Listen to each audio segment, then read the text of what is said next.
Hi everyone, well I'm back again, and this time I'm going to start off with Christmas flowers. Everybody's showing Christmas on YouTube, so I thought it was about time that I got in on the act. So each of the next few videos I'm going to show you something that is related to doing something for Christmas, either on a table arrangement or on a cake. And I'm going to start off with the main flower. And I'm going to start off with a poinsettia. This is a cream poinsettia that I've done. The one that I'm going to do today is a pink poinsettia. They come in loads and loads of different colours. I researched them online yesterday, and there's so many different colours it's unbelievable. So Google it and have a look. Now there are different ways of doing the centre, but to start off with I'm going to show you the different kinds of cutters. You can either use metal cutters like these. I think I've got one of these missing, so I'm a bit short on that set, so I'm not using those. These are from Framar, which is a small company that I use for making all my cutters, and she'll make up whatever I want. And there is a leaf cutter that goes with that, which is that one there. The veiners you can get from either Alderval, which I tend to use a lot. I prefer their veiners because they are more sturdy. I think these are great impressions, but there might be a mixture between the two. You can usually tell the Alderval veiners because they're a bit cleaner finish on the edge, whereas the great impression ones are a bit rougher and they're thinner as well. So you have to be careful with those because they can split if you're not careful with them. So I'm going to move those out of the way for the time being. You don't have to have all these veiners, by the way. To do the bracts you can just use one veiner, if you just get the largest one rather than buying all these. But I've been doing a lot of years, and you collect things over the years. So what I'm going to do is I'm going to do it all using the big one, which will make it easier for you. And we'll just move the metal ones out of the way. Oops, nearly dropped that one. These are from FMM, and there's 7 in the set of this one, so you've got a good variety of different bracts, which is the one that I've actually used for this one. I've used the FMM cutters for this, and to do all of that, in some instructions it tells you to do so many of this and so many of that. And the easiest way I find to do it is to do 3 of each, which is what I've done on here. So you get that with 3 of each of these sizes. So we'll just move those up there. Now what I've done is the colouring for the poinsettia, I've coloured some pink flower paste using the Sugar Flare Baby Pink, which is one of the new pastel colours that they've got. I didn't want it too dark because I'm going to dust it up to the colour that I want, and there are quite a lot of different colours in the pink ones, to be fair. The centre I'll come on to in a bit, so I'm going to start off with this first of all, and we'll get the bracts made. Just going to move that out of the way. Make a bit of room on I've already got all my bits and pieces made to put it all together, so they're all there, all the different parts of it, ready for colouring the final bits. I'm just going to move some of those over, so I've got a bit of room to get these spare ones on that I've got. Right, as before, start off with some white vegetable fat on your board, so that you can roll out quite thinly. These are quite fleshy, and if you don't know it, the poinsettia, the coloured part of the poinsettia, actually isn't a flower.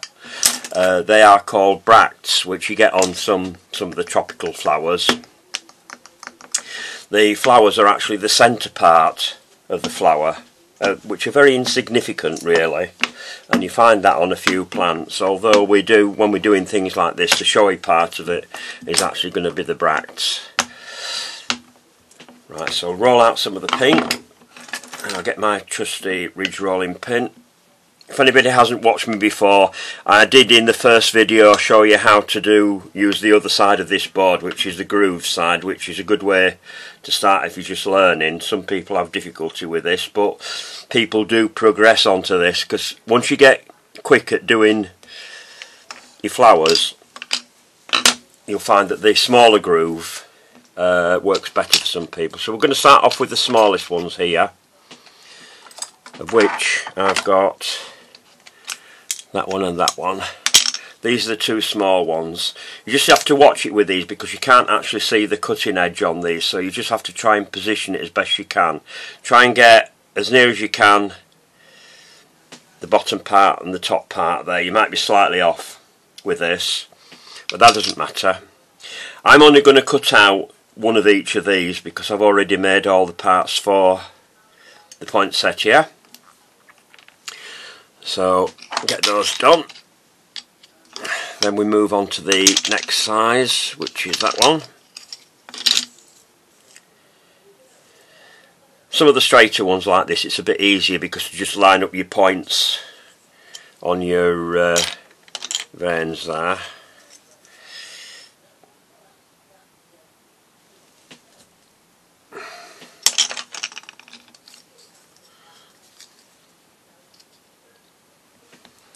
Now the last one, that one, I'm not going to use because that is actually a leaf. So we're only doing these parts that I'm cutting out now in the pink.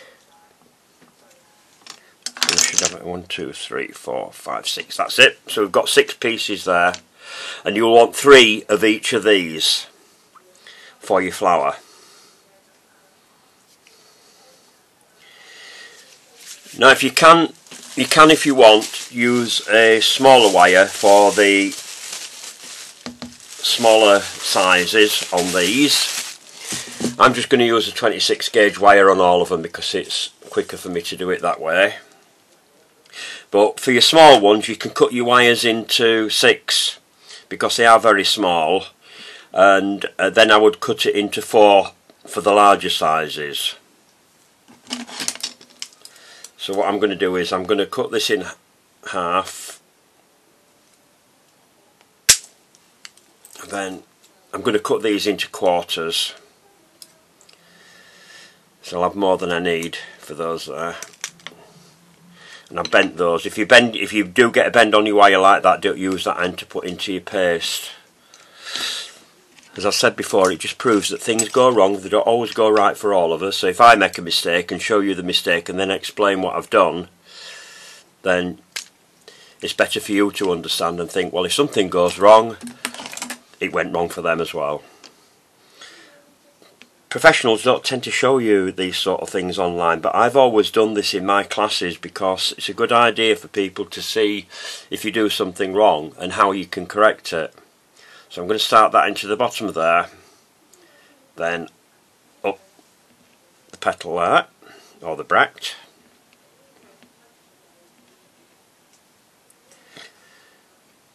Again, because I got a bit bent with my scissors, I'm going to use this straight end here. So you need a clean cut edge, and don't forget to twist your wire into your paste so that the stem text doesn't unravel.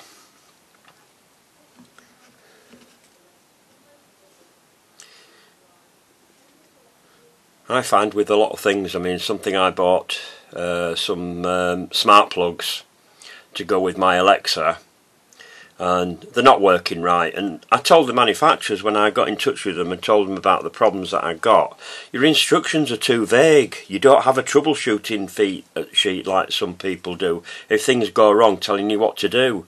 And not everybody's good with technology, so it's a good idea if they think about all the things that can go wrong and everything that needs to go right, and explain things as though you've never done it before. If you know what you're doing, then there's not a problem. I did that one upside down. And then everybody can use the products and things are less likely to go wrong. Less complaints. As it happens, 3 of the smart plugs are faulty, so... But it wasn't me, because the first one went okay and is still working. And I've been told that I'm getting lazy telling an artificial intelligence to switch the lights on. It's when she answers you back when you're not talking to her that's the funny part about it, you know. I want talking to you, especially on TV. If anybody's seen the Alan Partridge advertising his podcast on there, he mentions Alexa's name, and whenever that happens, my Alexa starts flashing. Right, we've got the wires into those, so onto your pad, and with your ball tool you can thin your edges. You don't necessarily have to do this if you don't want, because the poinsettia veiners are quite deep, and you'll find that this is why you need your paste a bit thicker, because they are very deep, and if you don't have your paste, if you have your paste too thin, like we did with roses and one or two others, it can tear your paste, so be careful of that. If you find that's happening, then obviously roll it out again and do it again, and it should work if you do your paste a little bit thicker. But some people, when they're learning, find it difficult getting it thin anyway, so I mean, with some of these flowers you probably get on with them a bit better. The small ones are the difficult ones to do, to get the edges, because you so little of the paste there. I forgot to set my timer, so I'm not sure how much time I've taken here. As I've said before, this video camera of mine only records for a certain period of time, so then I might have to go off to come back to do the next part. So I'm just going to vein these now into the veiner.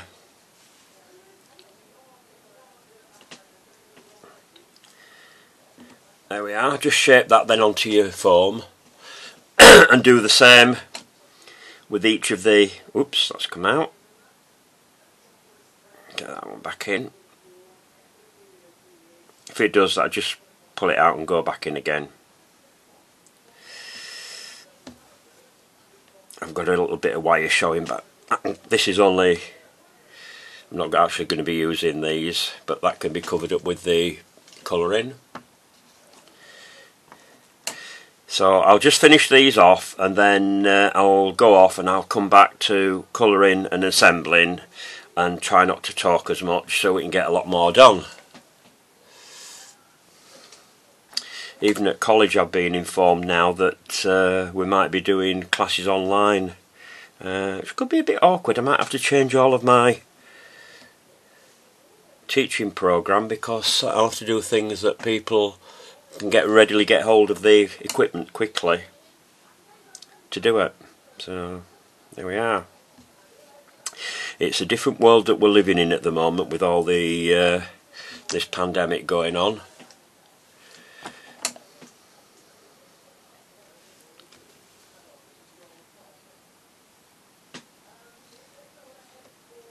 Doesn't time fly when you're having fun?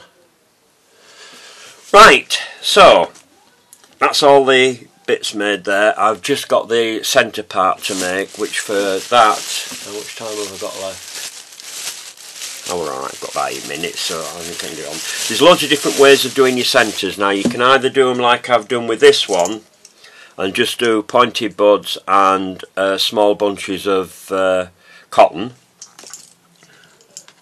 or what you can do, and you only need a thin wire for this as well. I'm only using I think I used a 33 gauge wire. Where is it? There it is. This is it's either a 30 or a 32. I can't remember which one I took out, but either size will do. If you don't have any, they're going to be put together into a bunch, so you only need to cut short lengths. You don't need any length for strength on here. So I'm going to start off with a ball of paste. Put a tiny little hook on the top of your wire, like that. Anchor that into your ball of paste, like that. Then just smooth your paste over the top of that.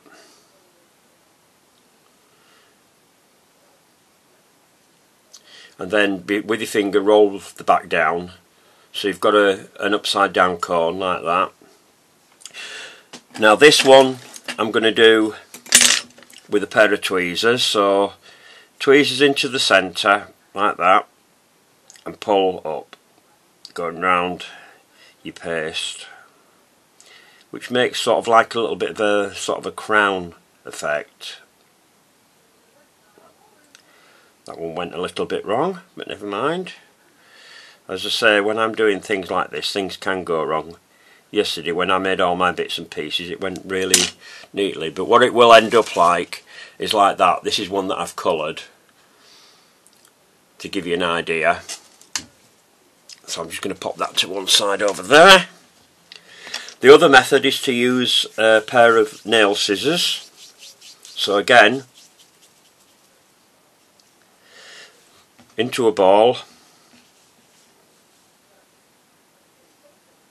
little hook on the wire, into your paste. If you're doing this method, you don't need to put any glue on your wire because you're anchoring your wire in by going down from the top down. Thin that down like that. Again, bring your paste over the top just to cover the top of your wire so it doesn't come out like that. Thin that down a bit, and under here I should have some nail scissors. There they are, just ordinary nail scissors. And if you get the top like that, get your scissors upright and then just clip into it like this. This is the way I was taught to do it the first time that I ever did them. And if anybody's read Alan Dunn's book, every time he does the same flower, he does it different. So, like everybody else, we're all still learning all the time, and just keep going until you've got right into the centre, like that. Okay, put that to one side. And the other method is to use the cotton method, which I use for other flowers. In my video for doing the hellebores, I'm going to use the cotton method, so it's the same thing, just smaller. So I'm going to sign off now, and I'm going to come back and start colouring and assembling. See you in a minute.